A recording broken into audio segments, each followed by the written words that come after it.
Go down the road. I have not received any endorsements or money from any political action committee or interest group or any firefighter union. I have not received any money from the fire union. I received $200 in 1997 when I ran the first election and won. Thank you. Wow, these are really with all due respect, these are really, the types of issues that we're dealing with right now are so large and so significant and so important. I wish we could tell you a little bit more about what's happening with the city in a whole range of areas. I'm proudly endorsed by Firefighters Local 1014. Been supported by firefighters. For those of you that know firefighters, they're probably, by the way, I'm also supported by the police officers, very, very popular. Why? Because they don't arrest you. When you see a firefighter, it's because you're in an emergency and you need them. So I'm proud to be endorsed by Firefighters 1014, and they have supported me. They have contributed to me as well. And along with the mayor, I've also been endorsed by not only 1014 firefighters, LA County firefighters, and proud to get that endorsement. And I'm even more proud to be endorsed by the Police Officers Association, our police department here.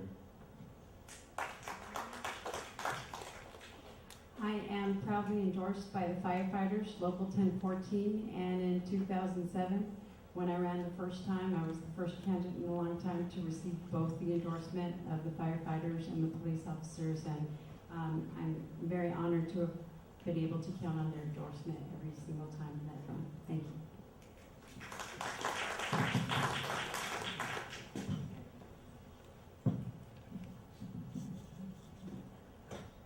I don't have yet the direct support of the fire department. I will love to. I'd like to be proud. I'm a proud Democrat. The only endorsement I had is from Mayor André Quintero, the Mayor Pro Tem Norma Macias, and Mr. Barpatel, Councilman. And I'm really proud. See, I will be supported for the fire department or any department because I believe we need it. They are essential matter for our city, and we need to respect them. Thank you. Not nor will I accept the fire endorsement just because they're exempt from taking any cuts as far as across the board. Our police department lost 50 officers and still have to meet the level of service. Crime's not going down or anything, yet the fire have not been included in that. They're exempt, so they get same pay and same everything. And I love fire, of course, but our police officers are also our first line of defense when it comes to public safety and first responders. So, thank you. No, I have not received any contribution from the fire department. Thank you. No, I haven't been endorsed, but I didn't ask for an endorsement. They didn't come to me if I wanted to be endorsed. I am being endorsed by the Police Officers Association. Thank you. Thank you, Paul. Did we get everybody there that wanted to speak? Okay, for the city council and mayor candidates. Cities around us are bringing in the sheriff's department to replace local police. What do you think about this idea? Jay, we're going to get you first. If I may, remember I said that I worked for the LA County. I worked around the LA County sheriffs for many, many years. I worked for the Board of Supervisors. I worked directly with administration and such. I'm going to tell my community there is no one better than our police department. I would never trade our police department for another agency.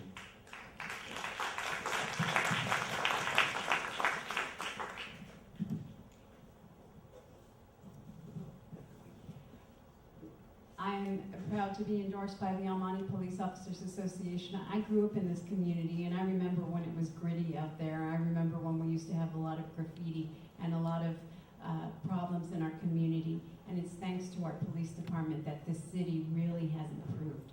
So if there's one thing that we can really say has been great about the city of El Monte, it's been our wonderful police department, and I will continue to support it. It's key and critical to providing the services that our residents need. I definitely support the Almaty City Police Department. They've had a long-standing tradition of working with the schools, with the residents. They've provided a variety of programs through different departments and organizations. I've worked with them hand on hand on a variety of projects, so I, as well, would have no thought of removing our Almaty City Department.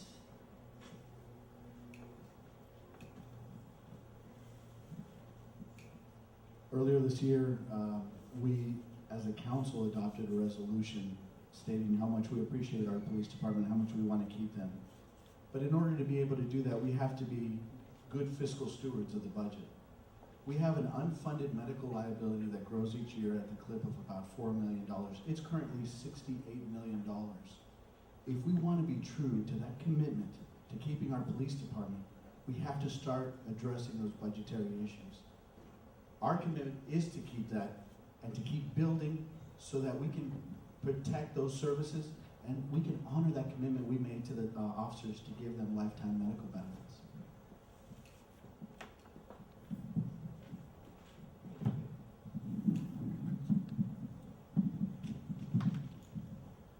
I will definitely not vote to eliminate our police department. I voted to give our fire department up, which was a mistake. We have not been able to budget without them telling us what the cost is going to be. Firemen have received increases in wages over the last 5 years. Our city police, our city employees have taken pay cuts. So I will not go county. Also, this council sued 3 of our residents, or threatened to sue 3 of our residents that asked to put on the ballot that it goes to a public vote. Now that's wrong. I think, that needs to be changed. I think it needs to go to a public vote and let the citizens of El Monte decide if they want to go county sheriff or El Monte City. My personal preference is to keep El Monte Police Department. Thank you.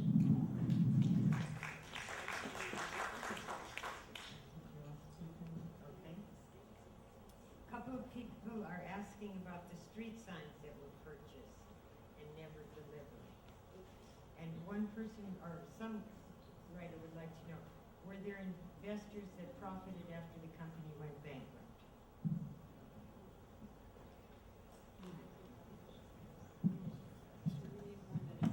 Yeah, unfortunately, you do need more than a minute. That's not a soundbite question. You might take it. And I'll do the best I can as quickly as I can, but fortunately we've got a couple of my colleagues who can maybe add to the answer. So in 2010, we went through a process of ordering some street signs. We were supposed to go through a procurement process that was monitored pursuant to our policy manual. That wasn't followed. There was a company that had a track record of building street signs. They bid these signs for $180,000. Another company, a local company, bid it out for about $197,000. We're currently suing the company that got the bid, $197,000. They did not have a track record of building street signs, and they were given the contract. So you gotta ask yourself, why? Why were they given the contract if they didn't have a track record, but they were a local company? Well, it turns out there were 4 investors who lent this particular company some money, and those 4 particular people were known quantities to the then city manager. Something, by the way, that we did not know at all. It was thanks to one of our colleagues on the council, Bart Patel, who kept asking about these street signs and demanding to get some answers. And now we have those answers. And so unfortunately now we're involved in litigation to try to get some of that money back. We paid that money all up front. It was done by our finance director and our city manager. And we didn't get the signs. So at the end of the day, we have to change some of those practices. And that's what we were talking about in terms of not going backwards, moving forwards, having better policies in place to prevent that from happening, and greater accountability. If you pay any attention to any of the council meetings, you'll hear the types of questions that are coming from this council. They're insightful, They're focused on accountability, and we're trying to just develop better business practices to protect the city. Thank you.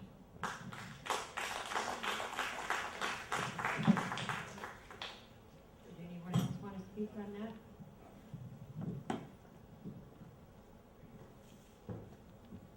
The unfortunate truth is any homeowner, any person who makes a purchase or is involved in some type of service, procurement, or how can we say, if you get anything done, that has to be paid. It's not paid first, okay? You give a down payment, the business gets done, and then you pay when the items are delivered. The unfortunate truth is that this did go to a vote, and your current council did vote to pay for these signs ahead of time. And that's the unfortunate truth. So those kind of decisions, unfortunately, shouldn't be put in somebody else's hands. We're here to make the decisions and represent the constituents and people who live in this community effectively. Therefore, things should be changed, and they should be effectively done. Okay.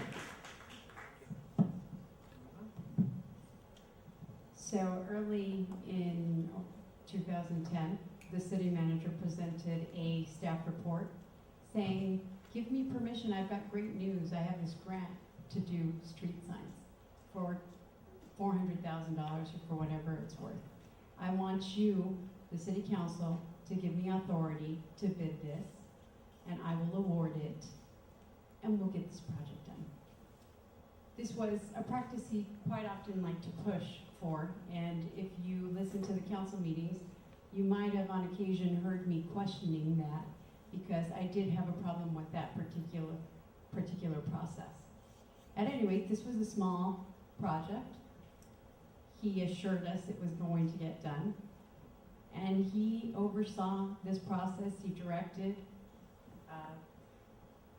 had the project split up into two vendors, Zumar Signs, who did successfully completed all the signs, the larger signs that you see on the larger streets, and this other company that he had close affiliations with. Unfortunately, the other company did not complete the project, but for whatever reason, he decided to pay additional money to this particular vendor, despite the fact that they hadn't delivered any product, which wasn't even consistent with the own policies and procedures that he was supposed to comply with, and which, by the way, was not even consistent with the contract that he was supposed to execute. So that's pretty much what happened, and we learned about it sometime later. Okay. For all, what are you doing to help our brave veterans transition home?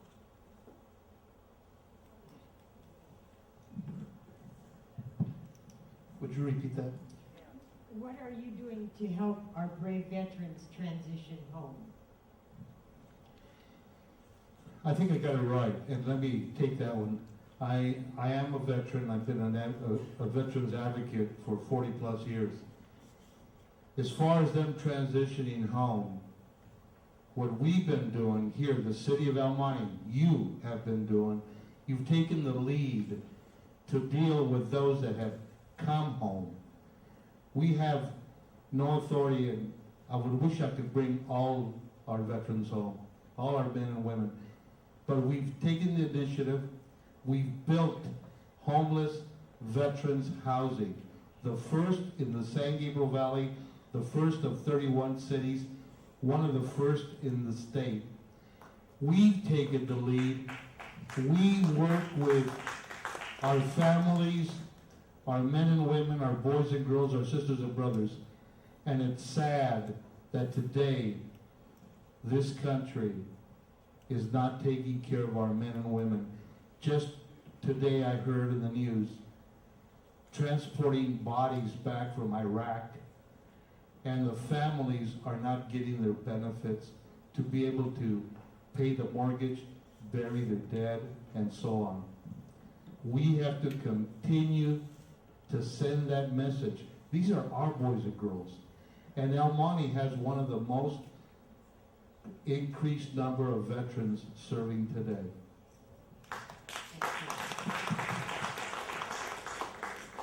I'm going to be very brief on this topic, but I definitely want to give a lot of appreciation and kudos to Mr. Gomez for helping us take the lead as a community in this endeavor. When I was up in Sacramento working for State Senator Joe Dunn, I worked on the Veterans Home Bond Act of 2000. And at the time it was conceived of, it was providing matching funds by the state to the federal, with federal dollars to provide money for veterans' homes. But these were veterans' homes in Yountville and Lancaster and Barstow, in places outside of communities. The model that Mr. Gomez has championed now is to help veterans integrate into communities. And it is a model that has, it's an innovative model, it's new, and it's something that is really important for our veterans to help them integrate into communities, get back on their feet from whatever challenges they're facing. And I just have to tell you personally how honored I am to have had a chance to be part of this as a member of the City Council, and how grateful I am to Mr. Gomez for leading the charge.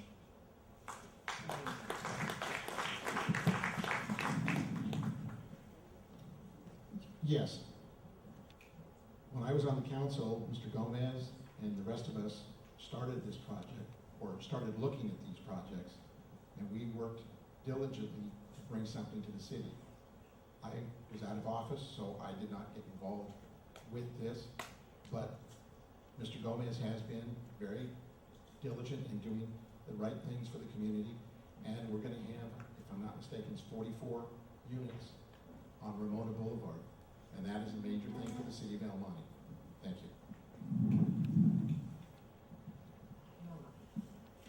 So I want to say again, reiterating what my colleagues have already said, Councilman Gomez took a lead on this. He's very passionate about veterans and homelessness in amongst the veterans.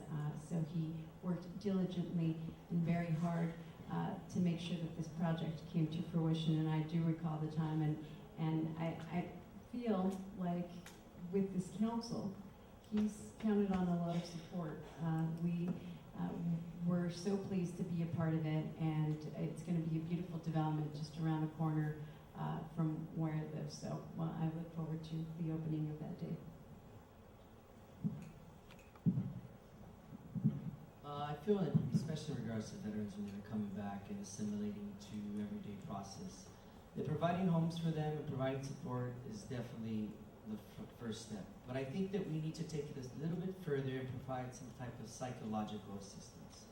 Reassimilating to everyday life, as I've spoken with a number of friends who have returned from past wars, I feel that that is one of the most difficult things to do, and that we, as a city, not only should provide them a roof and resources, but the adequate psychological help needed in order to function every day once again. Anyone else?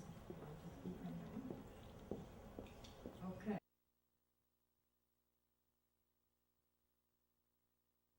We're going to combine a couple of them here, so you can just take a minute to speak to each part of this.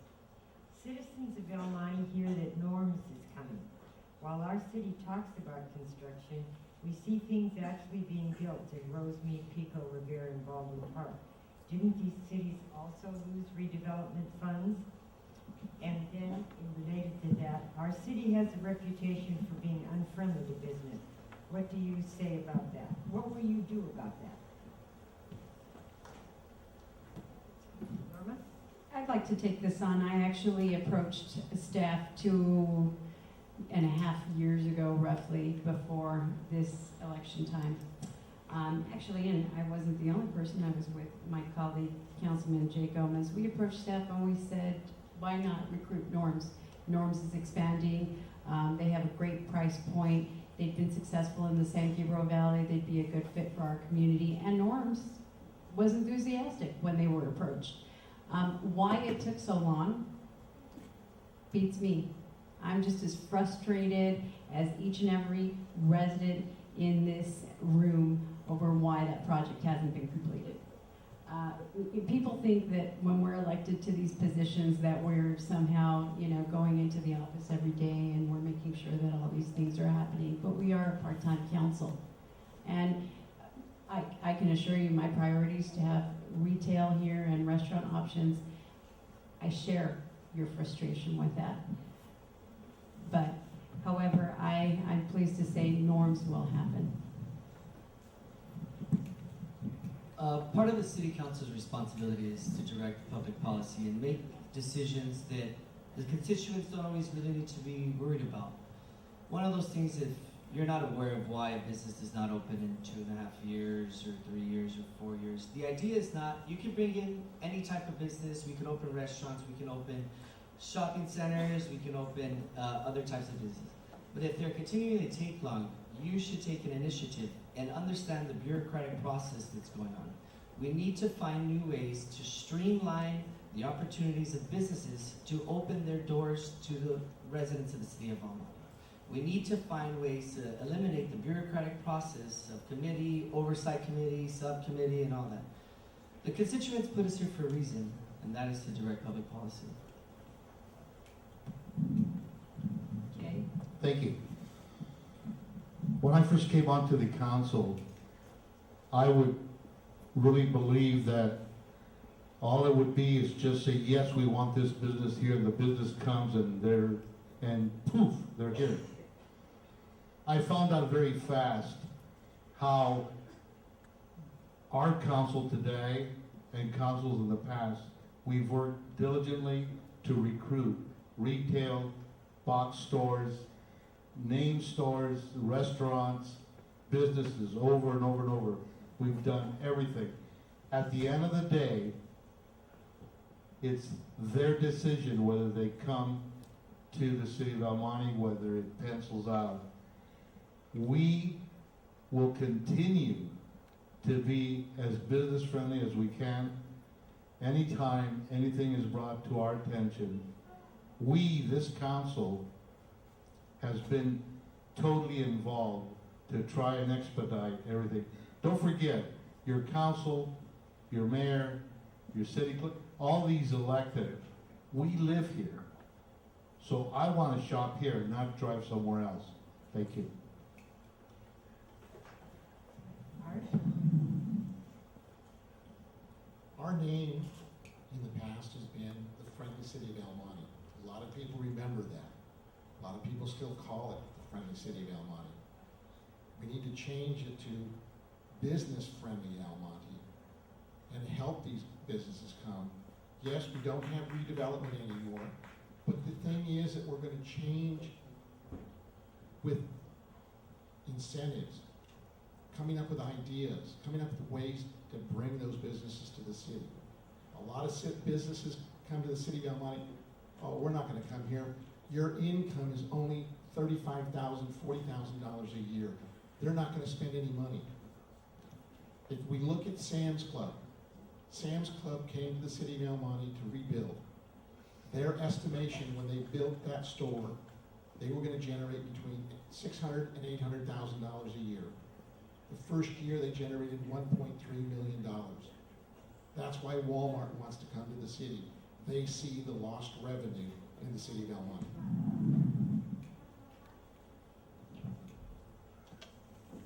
So the question is about norms, but somehow we got back to Walmart. So I'd like to focus you really quickly on something.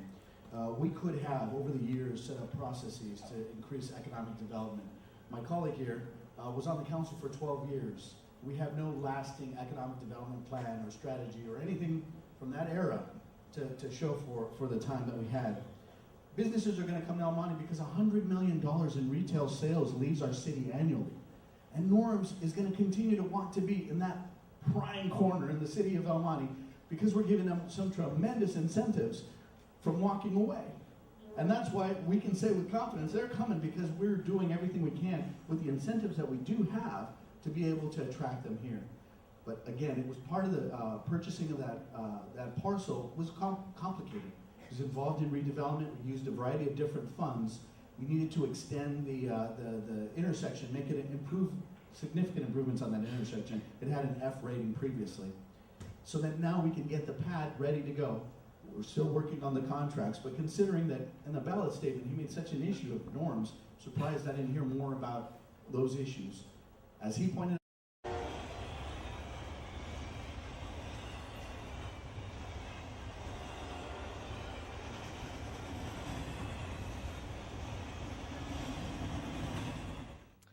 Good morning. My name is Norma Macias. I am Mayor Pro Tem for the City of El Monte, and I am also Chair for the Alameda Corridor East Construction Authority. And here with me today is Mark Christophos. He is Executive Director for the Alameda Corridor East Construction Authority. Good morning, Mark. How are you? I am fine, thank you. Great to be on your job site. Isn't it amazing, the construction that we have going on? It's fantastic. Why don't you describe a little bit about what's going on here and where we're at? Okay. What you see in the background is the construction for the Baldwin Avenue grade crossing.